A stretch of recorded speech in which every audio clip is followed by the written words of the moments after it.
Iba a liberar a las mujeres del yugo de la teocracia, iba a convertir el régimen en una democracia, iba a llevar la paz por la fuerza a la región, iba a derribar el poder nuclear, a arrasar una civilización, y lo que ha hecho es perder el control. Soy Juan Luis Sánchez. Hoy en un tema al día. Trump se mete en un estrecho sin salida.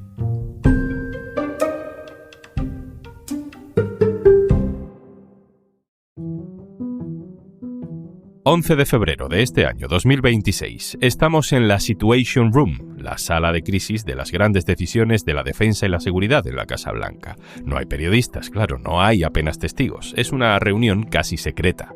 Gracias al New York Times sabemos que en esa sala, ese día, estaba el núcleo duro de Donald Trump y estaba Benjamin Netanyahu. El primer ministro de Israel está allí con un objetivo claro: convencer a Donald Trump de desatar una guerra conjunta contra Irán. El entorno más inmediato del presidente de los Estados Unidos no sale de allí muy convencido. El vicepresidente, J.D. Vance, poco sospechoso de ser un moderado, fue el más crítico. Le parecía una pérdida de tiempo y de recursos. Personalidades del ejército estadounidense también advirtieron a Trump de los riesgos de una operación así. Una campaña importante contra Irán agotará drásticamente las reservas de armamento estadounidense, dijeron. También les recordaron cómo suele ser Israel en estos casos. Prometen más de lo que pueden cumplir y sus planes no están siempre bien trabajados, dijo literalmente el presidente del Estado Mayor Conjunto, Dan Kane. Pero en Trump ya había germinado la semilla de una decisión que fue comentando poco a poco en público. So now we may have to take it a step further or we may not. Maybe we're going to make a deal. You're going to be finding out over the next probably 10 days. Pasan unos días y hay una nueva reunión, el jueves 26 de febrero. De nuevo en la Situation Room y de nuevo surgen algunas dudas. El director de la CIA le dice a Trump: si nos referimos simplemente a asesinar al líder supremo, probablemente podamos hacerlo. Pero el secretario de Estado, Marco Rubio, apostilla: si nuestro objetivo es un cambio de régimen o un levantamiento, no deberíamos hacerlo. Trump, dice el New York Times, mira a su alrededor y empieza a tomar la decisión definitiva. Creo que debemos hacerlo. En la sala había unas 10 personas más. Nadie más dijo nada. Y ese creo se transformó en una formalidad. La operación Furia Épica, dice Trump, queda aprobada. Buena suerte. Horas después, comenzaba la guerra de Irán. Han pasado 2 meses y las premoniciones se cumplieron. La guerra ya no es solo ilegal, según el derecho internacional, injustificada, según la opinión pública más crítica y mayoritaria, sino un fracaso para el propio Trump, que empezó prometiendo libertad y capitalismo para Irán y ha terminado negociando el paso de barcos por un estrecho que antes de todo esto estaba abierto.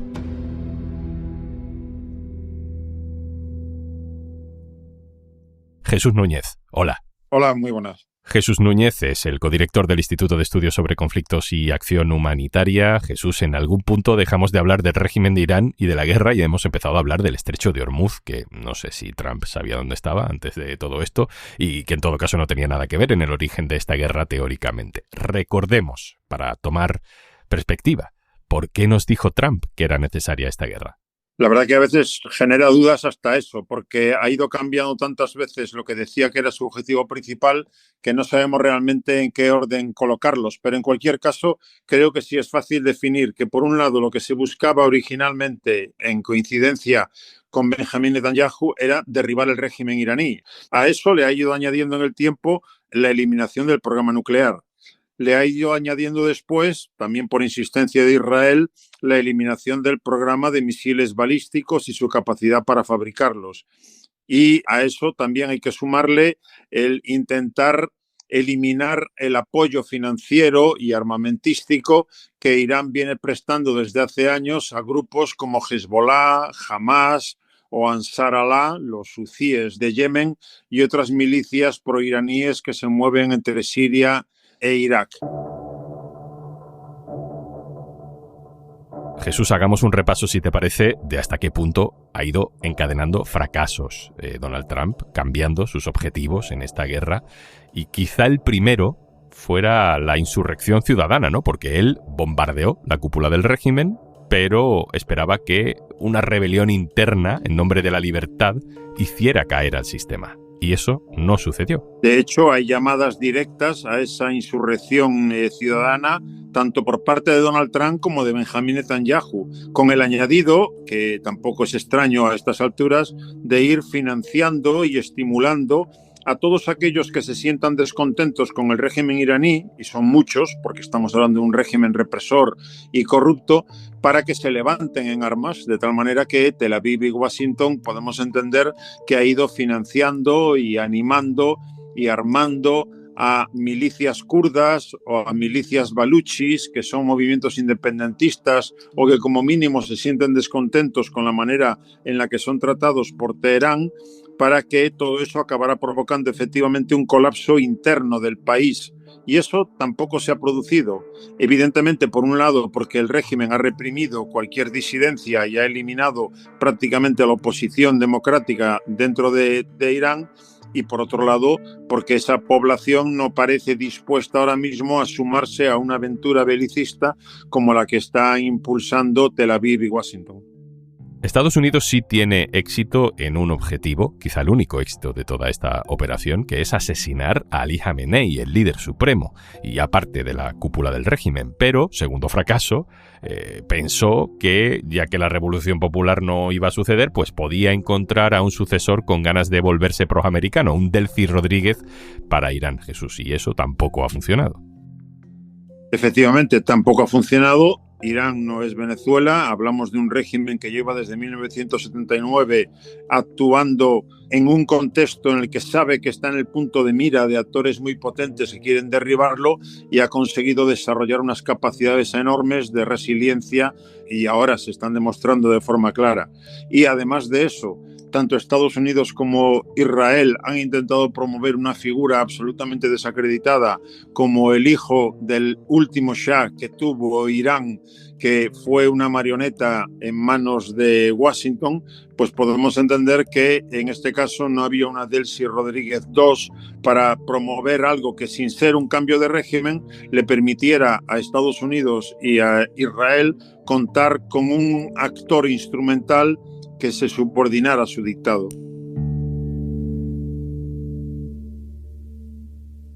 Jesús, volviendo a lo que sucedió en esa Situation Room, ¿no?, en lo que cuenta el New York Times de esas dos reuniones, a cómo los asesores más directos no se atrevían a decir demasiado, pero que sí dijeron algo, ¿no? Deslizaron también la idea de esto no va a salir bien. ¿Cómo puede ser que Donald Trump pueda declarar una guerra a instancias de Netanyahu pensando que la rebelión popular es factible, o que encontrar una Delcy Rodríguez es factible, o que matando al ayatolá cae todo lo demás, y que todo eso resulte no ser verdad, no ser factible? De ese proceso de decisiones, ¿con qué te quedas tú? Por un lado, con el hecho de que, como digo, Irán está en el punto de mira de Estados Unidos desde hace décadas, y sin embargo ningún presidente estadounidense se ha decidido a hacer lo que ahora está haciendo Trump. ¿Por qué? Porque básicamente sus mandos militares y sus servicios de inteligencia le estaban informando de que meterse en ese pozo podía tener consecuencias funestas para el propio Estados Unidos, más allá de lo que le ocurra al resto del planeta. Y por otro lado, para mí es algo muy representativo. Si uno ve la imagen otra vez de Marco Rubio, secretario de Estado, con unos zapatos que le quedan grande, y que no se atreve a decirle a su propio presidente que esos zapatos que le ha regalado con la práctica imposición de que se los tiene que poner no se ajustan a su talla, ¿qué le va a decir de qué hacer en términos geopolíticos en cualquier rincón del planeta? Es decir, Donald Trump se ha rodeado no de competentes, sino de leales, de vasallos, que no están en ningún caso en condiciones de contestar o de oponerse a sus decisiones. No tiene los contrapoderes, no tiene los canales de información y de valoración de las opciones que tiene que tomar, y eso lleva, ya no es la primera vez, a meterse en pozos, como digo, de los que luego no sabe cómo salir. Yo entiendo que los servicios de inteligencia, tanto los estadounidenses como los israelíes, conocen la realidad de Irán, pero es que recordemos que ahora mismo esos dos países que hemos mencionado están en manos de iluminados. Trump vive en una realidad paralela, y Benjamin Netanyahu está empeñado en conseguir redibujar el mapa de la región a gusto de sus planteamientos, que suponen eliminar cualquier posible oposición a su dictado, reocupar territorio soberano de sus vecinos y eliminar a Irán como posible amenaza potencial en el futuro. Desde esa visión iluminada podemos entender que al final lo que digan los servicios de inteligencia no va a ser tenido en cuenta. Es que el propio Donald Trump entendió claramente que lo que le decía su yerno, Jared Kushner, que no se distingue precisamente por un gran conocimiento histórico de la diplomacia o de la geopolítica, y lo que le decía Steve Witkoff, un agente inmobiliario con el que juega al golf habitualmente y que tampoco tiene experiencia en estas historias, pues su criterio era el que iba por encima de lo que le dijeran sus servicios. Creo que en ese proceso en el que Trump decide seguir adelante a pesar de todo, es cuando se rompe algo más, ¿no? Entre Estados Unidos y los países que no se han atrevido a criticar ni siquiera el genocidio de Gaza, pero que de pronto dicen, a esto no te puedo acompañar, ¿no? Los países de la OTAN, no solo España, Reino Unido, Alemania, hasta la Italia de Giorgia Meloni han marcado distancias y no han querido ayudar a Trump, a pesar de que él lo ha pedido directamente. Otro fracaso, Jesús. Sin ninguna duda. Desde hace mucho tiempo veníamos diciendo que Rusia, por ejemplo, para actuar en el escenario internacional, lo único que tiene realmente en su mano es poder militar. Es la principal potencia nuclear del planeta, entre otras cosas. Y sin embargo, ahí está Ucrania demostrando que ni siquiera así consigue imponer su dictado. Pero le faltaba todo lo demás. Le faltaba lo que en términos habituales se llama el soft power, el poder no militar, la influencia, la simpatía, la capacidad para buscar aliados, para hacerse atractivo a otros que quieren ser como tú, etcétera, etcétera. Eso no lo tenía Rusia. Estados Unidos sí.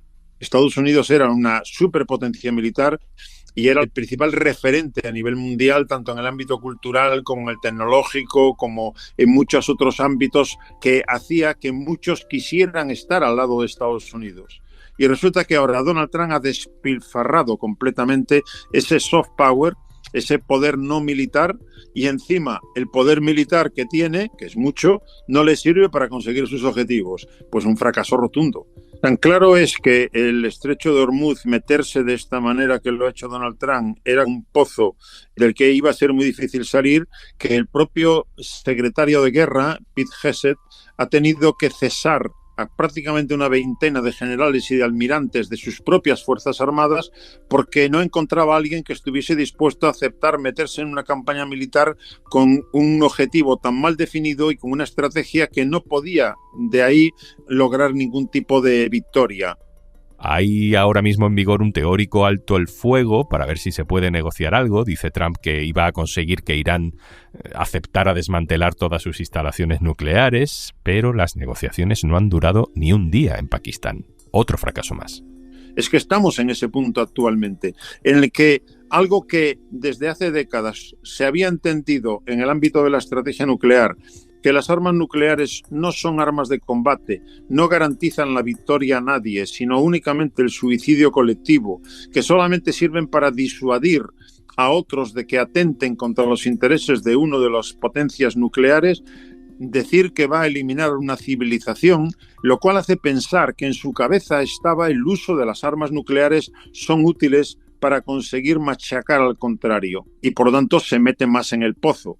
Un pozo del que el último intento por salir ha sido una negociación que, claro, en 21 horas no se iba a resolver lo que no se había resuelto en año. Si recordamos que el acuerdo nuclear, el del año 2015, llevó años de negociación, imaginemos ahora cuando la negociación va del programa nuclear, del programa de misiles balísticos, de la financiación a los grupos proiraníes y de la libertad de tránsito en el estrecho de Hormuz. Peor aún, metidos en ese pozo, lo que ha hecho Trump es concederle a Irán la mejor de las bazas que ahora mismo tiene para cualquier negociación futura, que es el control del estrecho de Hormuz. Y llegamos al punto en el que Irán se da cuenta de que bombardeando bases militares de Estados Unidos en países cercanos, pues a lo mejor no va a conseguir gran cosa, pero bloqueando el paso de barcos petroleros hacia el Golfo Pérsico o desde el Golfo Pérsico por el Estrecho de Hormuz, ahí sí que puede hacerle daño a Estados Unidos. Y de pronto ya no hablamos de cambio de régimen, Trump ya no exige libertades para las mujeres en Irán, las negociaciones sobre energía nuclear ya son lo de menos, lo importante, lo que Trump pide, lo que centra sus amenazas es que Irán reabra el Estrecho de Hormuz. Y obviamente Irán no lo va a hacer porque es su principal baza para defenderse. Y entonces Estados Unidos anuncia un bloqueo de puertos iraníes para los barcos que Irán sí está dejando pasar. Pero ni siquiera eso es capaz de hacerlo cumplir. Están pasando barcos. Jesús, Trump ha dejado de controlar la situación. No sé si podemos decir que la guerra de Irán se ha convertido en un estrecho sin salida para Estados Unidos. Yo creo que ahora mismo sí, porque desde el punto de vista militar no es creíble que su amenaza ahora mismo de bloquear el bloqueo iraní se lleve a efecto. En primer lugar, porque no tiene desplegados los medios militares necesarios para una operación de ese tipo. Con lo que hay ahora mismo por parte de Estados Unidos, tanto en el ámbito naval como en el aéreo y en el terrestre, en la zona de operaciones, no tiene posibilidad de controlar un tráfico marítimo con tantos buques y obviamente con un Irán que no va a aceptar fácilmente el rendirse y el poner la rodilla en tierra. Ahora mismo Estados Unidos está condenado al fracaso porque no tiene las capacidades reales por su propia mano para lograrlo. Todo eso, mientras se van acercando las elecciones de medio término de noviembre, todo eso, mientras el movimiento MAGA se está fracturando porque está llegando a unos límites en los que ya se le hace difícil a muchos de sus simpatizantes seguir comulgando con las ruedas de molino que Trump les está haciendo tragar, incluyendo ya, por añadir más elementos, el ataque contra el Papa. La última, Jesús. Si Trump lo que hace es negociar con Irán la reapertura del Estrecho de Hormuz, que ya estaba abierto de antes, y a cambio de eso pone fin a la guerra, después de todo lo que ha pedido y no se ha cumplido, ¿podríamos hablar de retirada, de derrota en la guerra? Cualquiera que no sea Donald Trump o un simpatizante suyo lo vería de ese modo, pero claramente, viendo lo que puede ocurrir, el propio Donald Trump se está encargando ya en estos últimos días de decir, me da igual si hay acuerdo o no hay acuerdo, nosotros ya hemos ganado, y por lo tanto está intentando imponer una narrativa de victoria. Una victoria que es absolutamente ilusoria porque, insisto, no ha conseguido ninguno de los objetivos. Y aunque volvamos otra vez a una situación de libertad de tránsito en el Estrecho de Hormuz, seguiría quedando todo lo demás, que fue lo que en principio se supone provocó una guerra que iba a resolver todos esos problemas. Y no solamente no ha resuelto ninguno, sino que ha creado el del control del estrecho. Desde mi punto de vista, durante años, Irán ha vivido con la baza nuclear como principal instrumento de negociación para conseguir el alivio de las sanciones. Y resulta que ahora, además del programa nuclear que no han desmantelado, tiene también la baza de volver a liberar el tránsito marítimo en el estrecho. Evidentemente no la va a entregar a cambio de nada. Y hoy por hoy se ha demostrado que todo lo que ha hecho Estados Unidos e Israel no ha conseguido torcer la voluntad del régimen iraní, que sigue siendo funcional. Jesús Núñez, codirector del Instituto de Estudios sobre Conflictos y Acción Humanitaria. Muchas gracias. Un placer. Hasta la próxima.